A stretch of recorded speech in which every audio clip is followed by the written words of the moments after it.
Deep and dangerous. I'm not talking Ruby Rose. I'm talking the 25-26 Warriors roster. Game one of the preseason, Sunday evening in Chase Center against the Lakers, who didn't roll out any of their big three. LeBron has some sort of butt issue, and Luka is recovering from Euro Cup.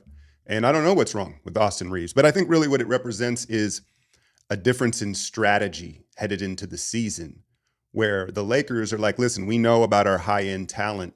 They've just got to be ready and right at the right time. They got to be healthy at the right time, where you could easily say that about the Warriors' big three. We know the age and all that surrounds that, but the Warriors obviously value chemistry, timing, being in sync, and getting off. The Warriors are more concerned with getting off to a good start than the Lakers are. The Lakers are like, hey, we're going to get whistles. We're the Lakers. Maybe some of this is hubris when it comes to the Lakers organization, but you understand their strategy.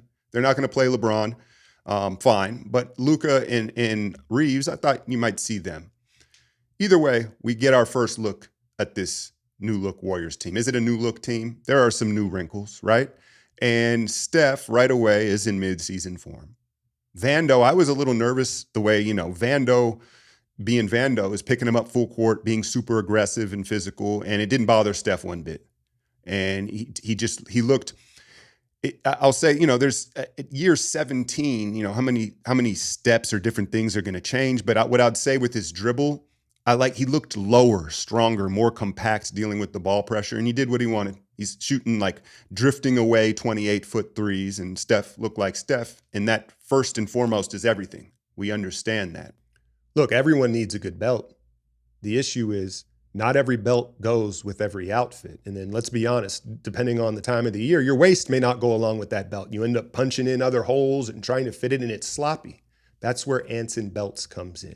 Family owned and operated, and they created really a brilliant system, a micro-adjustable track system offering comfort, durability, and complete customization. They sent me a beautiful box set that is just going to be a staple in my wardrobe and for whenever I need a belt. And what you do is you measure out the strap to your waist, and then you cut it there, and then you can swap out the buckles. But then the micro-adjustable system allows you to size it however you want for that day. And so it's really just a no-brainer for anybody's closet. And because Anson Belts and Buckle is sponsoring this video, when you click the link in my bio or on the screen and build a box set, you'll get 2 bonus pieces, 1 buckle and 1 strap completely free. That's 3 buckles, 3 straps, mix and match into 9 unique belt combos, all in one box. It's an exclusive deal you won't get anywhere else. So hit the link, build your set, and upgrade your belt game today. Now, Jimmy looked like Jimmy, the merch that he is, and it's when you watch him draw these fouls, and we saw it, we learned this. Some of you may have already realized it from watching him in Miami, but what I learned last year was sometimes he even sells an easy layup just to try to get the contact in the foul. Like he is hunting that contact in that foul line in the paint. And not only does it settle us down and get us to the line, but it gets the other team bigs in foul trouble, right? Like that's half the value in it. Draymond was probably the only guy that looked like it was preseason. He and Jimmy were at the UFC Saturday night, and no one's worried about Draymond. We all know Draymond will show up when it matters. So that's perfectly fine. 4 minutes into the game, in comes Al Horford. And he looked a little soft physically, but he had the offseason, was he sure he wanted to play? He gets into camp late. So it's completely understandable, but more importantly, it didn't affect him at all because it's up here. It's his size, his anticipation, and his IQ. And you saw it right away. First 90 seconds he's on the floor, he hits Steph with a give and go to the rim, right? But defensively is what's so exciting. He has 3 blocks, and he does it in a way where he doesn't foul, because not only does he just take perfect angles, but his timing. And if you watch these Al Horford block shots, as we'll see throughout the year, he contests first, the hand is up early, and then he gets the block late. He jumps late for the block, but it's always a contest first, right? So that allows his body to be in position and not sell out on the play. It's something that he just does so well to be able to guard the rim without, fouling. And they dropped into a little bit of a zone with him and Quentin Post on that 1-3-1 that kind of changes and shifts. But yeah, Al, the early returns it's a perfect puzzle piece. In fact, he looks so good. I think Steve's going to have a hard time like limiting his minutes. I don't know if they'll ever announce what the minute cap is on Al. Maybe someone that followed the Celtics more closely, let me know in the comments. Did he have a minute cap the last few years in Boston? Is it at like 25-ish? But he may need to just not play back-to-backs, or they may need to just have him completely rest games. I'm sure they will. But I just could see Kerr like, oh, Al's at 31 minutes. He's at 32 minutes because he's such a perfect puzzle piece, both offensively and defensively. There's not going to be any feeling out phase for Al. He's just going to slot right in there. And so we understand that the big three, as along with Al, like the importance of them being healthy and looking good and looking like they still got it is everything, right? But I think the real story for this game and really the preseason is going to be the role players and the younger guys and how they fit in and what opportunities they seize. And the story last night was Moses Moody. 7 of 9, 19 points. He got the start. They started small with Pods and Moody, Draymond at the 5. And here's the thing. I assume Al is going to start. Maybe he's a guy that it doesn't matter to. But when you get towards 40, you don't want to warm up, then sit on the bench, and then come into the game. Like you usually start older guys like that. But last night they went with the small ball lineup. And Moses, this is what you want. Because we discussed this last week. Who is going to be the fifth guy? And we know that there's going to be altering rotations depending on the matchup. But what you want is one of these guys to take it, where there's just no debate. There's not like, well, I think this. And you want one guy to step up and be like, no, this is my spot. And at least last night, Moses Moody looked like that guy. Again, 7 of 9. The shot, it's too early to say. It looked quicker.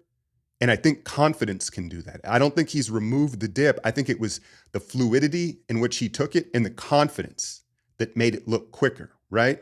And, they picked up ball pressure high. Moses, he's like, all this drama. It's funny how I was thinking about the fan base where the same people that are super pro Kuminga and are really upset at the organization are the same people that don't like Pods.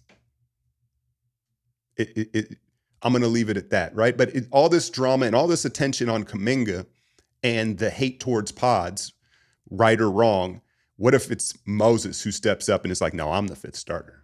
I'm that guy. It's my time. I've put in my work. I'm ready.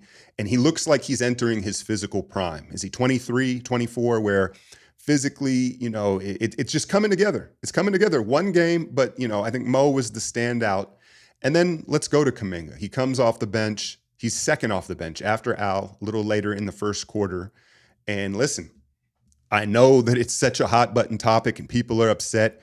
I'm going to call it how I see it. That's what I always do. That's what I've built this channel off of. Kuminga came in and played exactly how the Warriors wanted him to play, exactly how Steve Kerr wanted him to play.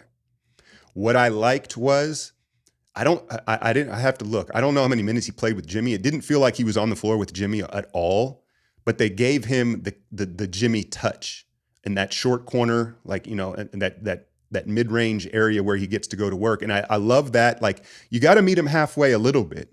If he's going to buy in and rebound and do the things you want him to, give him some of those touches, especially with the second unit. And he got those touches and he didn't force anything. He didn't force a thing. In fact, he was making the extra pass all night long. When have you seen a Kuminga stat line of 5 points, 6 rebounds, and 4 assists? Granted, it's in 15 minutes, so it's not like a huge triple-double number, but just filling each category like that.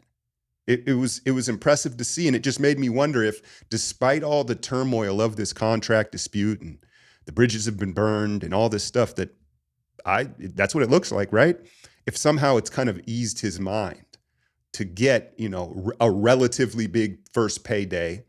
And it's like, all right, I don't know. He just played, he just seemed at peace with his game and he played exactly how they wanted him to play. The rebounding. Look, he may never be a positional box out guy, but what he can be is an energy rebounder where he's like, I'm going to get up higher than you and I'm going to get up for my second jump quicker than you. And you saw that several times where he maybe didn't even get credit for the rebound, but he made a play to another guy. He made sure that there wasn't an offensive rebound. And so, yeah, I mean, Kuminga looked as good as you could have hoped for as far as just the vibes and what he was, because you thought, oh, is he going to force the issue? He shot like 2 threes. He was 1 of 2 from downtown, and it looked good. And yeah, it was everything that you would want to have seen from Kuminga in preseason game 1. I did get a little nervous towards the end, as the game got out of hand. Richard, I love that Legs is the new main guy. Legs is one of my favorite commentators for the NBA. But they were like talking to Steve, his eyes lit up the most when they asked him about Guy Santos. And I was like, oh, it's going to be, listen, I love Guy. Guy's a fun player, but I was like, it's going to be Guy that's playing over Kuminga. No, I don't want to go there yet. Kuminga did he looked exactly how they wanted him to look. So that's a big point. But I think the other takeaway I had down the stretch, the second half, when it was like the second and third unit guys out there, was like, dang, we've got chemistry all the way through the roster. When you look at Pat Spencer, Trace is out there. Will Richard got some run. Will, this is his first real game as a Warrior, and he already knows how to, because they got system fits. And I know that there's a give and take with that where the Warriors, I mean, we can go to the draft history and talking about best available player, talent, this, that. But one of the benefits of having the system fit is it's all the way up and down the roster now with this depth. They all know how the Warriors want to play and can play that way. Kuminga included, apparently, right? And so for the chemistry to run that deep is intriguing. And I think a big part of the sustainability of this season, because that's what you're going to hear on all these primetime games and on these Warrior games, is the age of the core of this team. And I think we're going to be the oldest starting 5 to start a season, possibly, if Al gets the start. But the depth and chemistry of that depth can, when the big 3 is not whole, when Jimmy's out or it's Steph out or however it may be, for them to plug in these guys, like we've seen Guy on a random Tuesday night give us like 12 and 10 and keep us in a game, right? And we have guys sprinkled all up and down that roster, and it's Kerr's challenge to keep them motivated and in sync. But that depth is in theory is what's going to protect the big 3 throughout the year and keep us in that 6th seed and above, because, okay, it's not super talented depth, but it fits together and they know how to play together. And that's always been the Warriors' advantage. Back to talking about the Lakers, where it's like, no, we're gonna just put everything on LeBron, Luka, and Reeves, and as long as they're good, they'll do all the heavy lifting, right? They don't value it as much, and it's just different strategies. But that's what that took me back, was how the chemistry runs 1 through 12 on the roster. I think that is something that you can't say about many teams around the league. As far as the Lakers go, I'm excited to see this Ayton thing. Because I was watching him and Hachimura out there.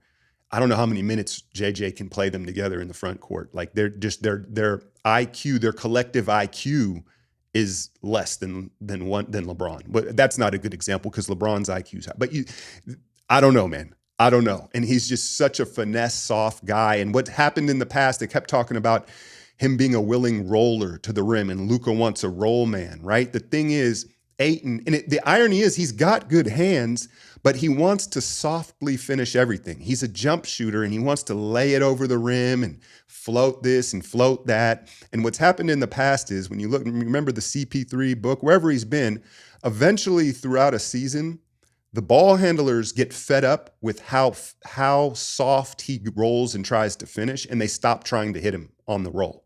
It's like a quarterback recognizing this receiver's not going to go after the ball. Unless I hit him in the hands, he's not going to protect me. So I'm not going to throw him the ball. And that's what happens with Ayton throughout a season usually. And every now and then he'll perk up and have a big game, but we'll see how it goes. I think when you look at their roster, just like us, it goes without saying their big 3 have to be there. But I highlight Vando and Gabe Vincent, who had a big game for them last night. If those guys can remain healthy, those are the 2 dogs. I'll include Marcus Smart, right? Vando, Vincent, and Smart.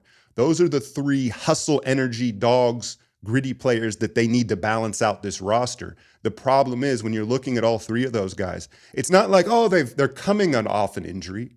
They're always coming off an injury. They are legitimately injury prone, all 3 of them.